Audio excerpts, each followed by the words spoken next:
The Boeing Starliner crew flight test mission was the first crewed mission of the Boeing Starliner to understand its capabilities in preparation for future crews. What was different for Starliner was this is research and development. We essentially were defining the training process along the way as we were testing the spacecraft.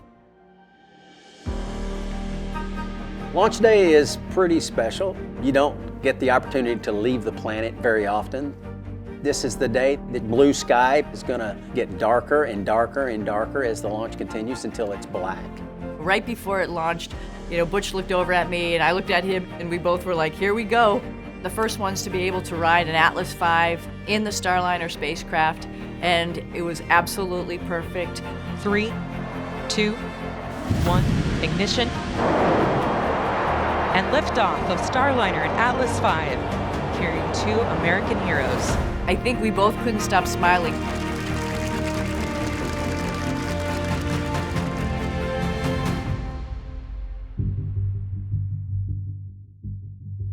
Day 2 of the mission, when we lost the first thruster, I initially wasn't terribly concerned. When we lost the second thruster, then that affected our fault tolerance. I'm thinking we should take over manual control and see if there's a way to get these thrusters back. The ground's thinking the same thing, and they say, hey, take manual control. The crew has been given a go to switch back to manual mode and push in just a little bit to the whole box. I'm using experience going back decades, working orbital mechanics and rendezvous. Starliner's at the 10-meter hold point.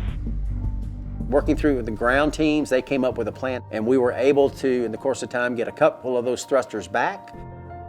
That was an OK 3-wire, Fly Navy, docking complete. Nice to be attached to the big city in the sky. We knew when the thrusters were falling offline that this was a bigger problem. Both of us knew that we were going to be there for a little while.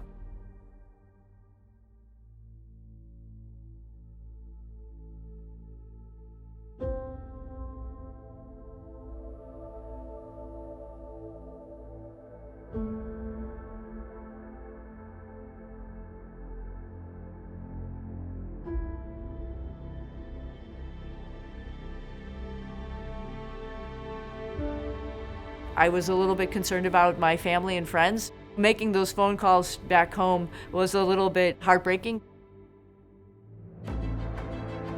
We understand we're here to do our mission, whatever our mission is, and if it changes, that's what we do. We both got assigned some OJT with some of the other crewmates to understand some of the specific science experiments that we were going to be doing. Everything that any other long-duration crew member would be tasked with, we did. There was a couple of new things, yes, but understanding mechanics of things, you can figure out how to get things done. This is my job. This is where we all, as astronauts, want to be in space, doing the next steps in exploration. We knew the big picture, the various science taking place. We had that background and that experience, which was a big plus for us in our extended stay.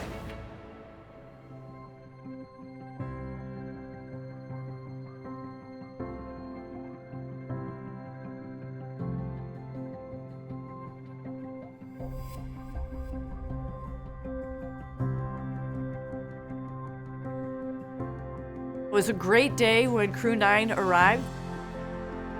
We had some dedicated seats to come home. We were ready to turn the page. During the entry, it was a little bit surreal that this was, the last moments that we were gonna look out the window and just enjoy that view. Splashdown, Crew 9 back on Earth. This is not a job, this is a lifelong endeavor. The stakes are high, but the rewards are out of this world. This mission, it's just another step in the ongoing process of exploration.